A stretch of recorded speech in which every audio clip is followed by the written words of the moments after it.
Hello guys, welcome back to our channel. నేను వచ్చేసి Akbar Shaikh all videos.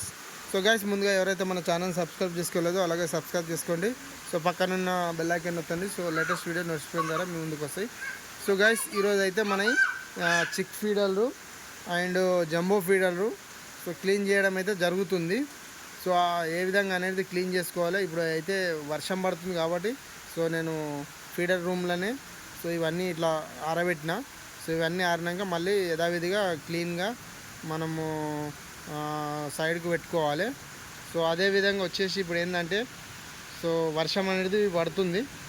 So మన ఇంకా ఫీడర్లు ఉన్నాయి అండ్ ఇంకా వచ్చేసి వాటర్ డింకర్లు కూడా ఉన్నాయి పెద్దవి. సో ఇప్పుడైతే టూ మచ్ వర్షం పడుతుంది. సో ఈ వర్షానికి అయితే నేను బయటనైతే పెట్టిన. సో ఇవైతే మంచిగా నానుతున్నాయి. సో ఈ విధంగా సో నానబెట్టడం అవసరమే లేదు. ఈ విధంగా నానిన తర్వాత సో నేనైతే క్లీన్ చేస్తా. కాకపోతే ఏంటంటే ఇప్పుడైతే వర్షం అయితే ఫుల్ పడుతుంది. ఈ వర్షానికి అయితే మనం అయితే ఏం చేయలేము.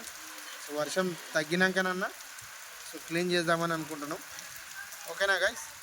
సో మీరు కూడా ఏ విధంగా మీరు క్లీన్ చేస్తారు మీరు ఫీడర్లను, చిక్ ఫీడర్లను అండ్ డింకర్లను అండ్ ఇలా మనం యూజ్ చేసేది ఏంటంటే so bleaching powder and Surf.